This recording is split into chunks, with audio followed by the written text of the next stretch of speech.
My name is Analisa. I am 25 years old and I am a full-time performer and musical theater artist out of Philadelphia, Pennsylvania and Charlotte, North Carolina. But my journey begins with the Boys and Girls Club in Fredericksburg, Virginia. I joined the Boys and Girls Club at about 10 years old.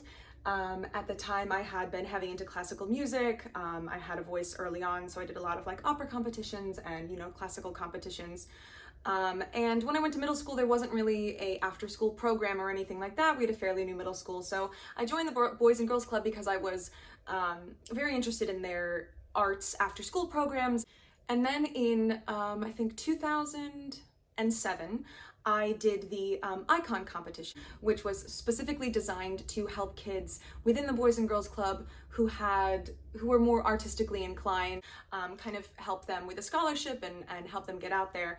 I did in fact perform at the Kennedy Center for the first time because of the icon competition, and after going through many rounds, I eventually ended up being one of the 5 winners at the end. And when that was all said and done, I remember mingling into the audience at the Kennedy Center, and I was approached by a man named Mr. Tony Small.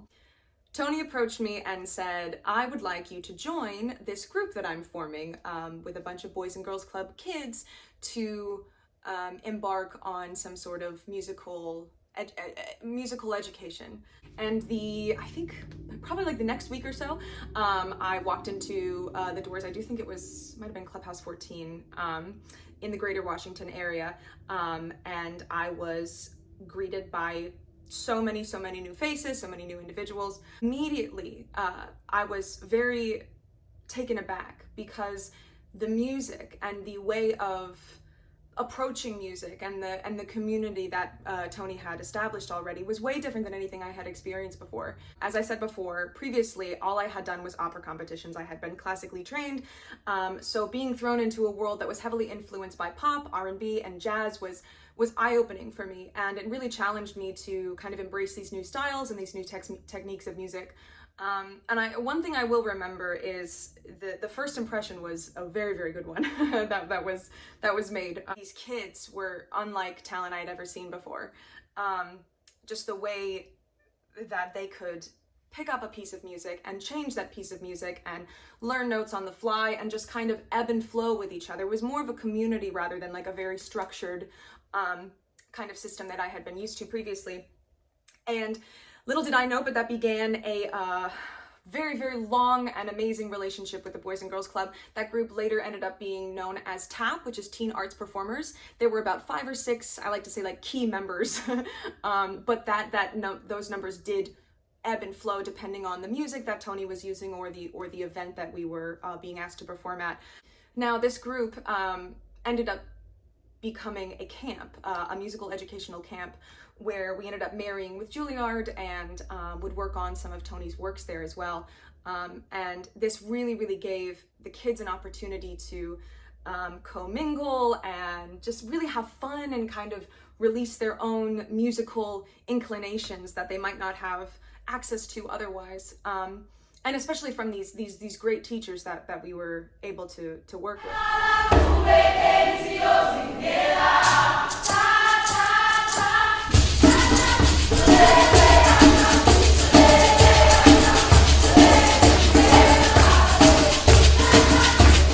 The first musical that I ever did with him was called Shine Through, and I ended up performing that multiple times. While we were working on Shine Through, I was given the opportunity to go with him to the BMI project in New York, which is basically where composers and whatnot get a chance to sit in front of some Broadway legends and get their work critiqued and workshopped. And I was chosen by Tony to be one of the kids that went up there, able to meet some incredible people when we were up there, and just kind of hear the feedback from them. And it really just kind of pushed me into more of a diverse musical theater direction, I think, than before. And I'm going to show you a clip right now.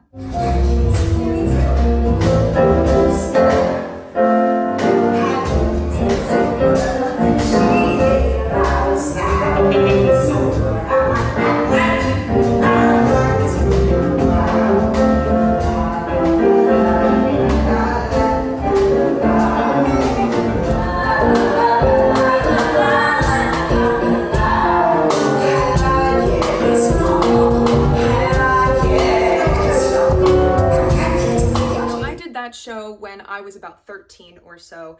And once again, Tony's music really challenged me to break out of my comfort zone and really kind of approach the music in such in a much less rigid way, much less classical way.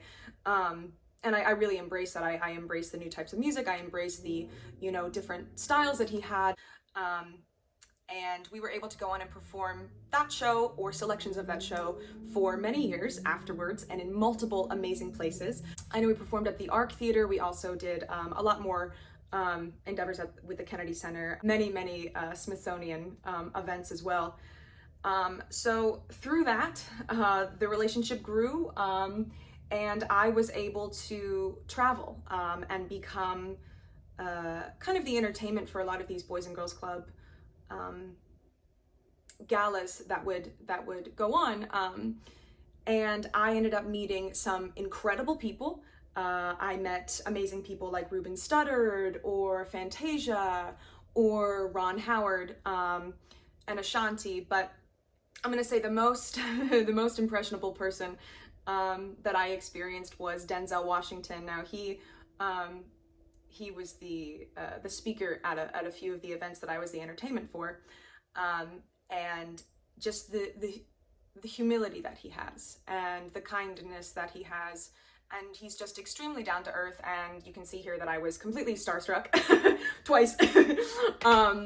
So amongst those opportunities that spawned from my relationship with Tony Small and the Boys and Girls Club and TAP, I was also given the opportunity to the Hank Aaron Chasing the Dream award. Hank Aaron was an amazing man in person and on the field, as we all know. I had the opportunity to meet him and his wife Billy and share some gumbo and okra with him in New Orleans. And because of the Boys and Girls Club, that is an opportunity that I now have and a memory that I can now treasure.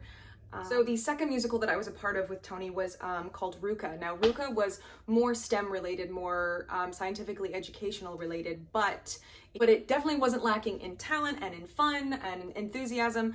I played a ladybug called Lady Ame, and we did that, the final performance, after my freshman year of college. We got to perform that on a big stage in the Kennedy Center, as well as multiple variants of the Kennedy Center stages and other performances and selections afterwards. Soon to be Moniece, a monarch butterfly after I emerged from my chrysalis. Glad to meet you, Caprice. My name is Lady Ame Coleoptera, soon to graduate from the Royal Insectian Academy to be a Insectian Academy graduate. Whether you were going to emerge or not, the next time you're teased, remember this. Tell me when will we learn to get along? If you see your difference, it doesn't mean it's wrong. If we don't agree, we don't have to fuss and fight. It's time to stop living in the black and white. If you have a preference, that doesn't mean it's right. It's time for you to let your own rainbow fill the sky. Differences, differences. Everybody has differences. Differences make the world go round. And my last performance before COVID hit us was actually because of Mr. Tony Small. I got to reunite with some of my favorite TAP teachers and TAP students, and we performed a selection of various holiday songs, one of which I got to perform, which was the name of the show, Oh Happy Holidays Sing. And it is another one of Mr. Tony Small's originals, and I'm going to play a little clip of it in the rehearsal room and a little clip of it at the Kennedy Center. Oh, happy holidays, happy holidays. Let joy bells of this carol ring, with many traditions and plenty renditions of songs that we all long to hear. Oh, happy holidays. So jolly big barrels of laughter that drive sing. Oh, happy holiday, sing. Oh, happy holiday.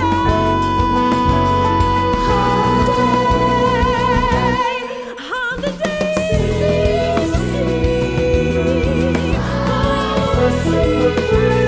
So I know that I'm not a teen arts performer anymore, and I know that I'm no longer a Boys and Girls Club member.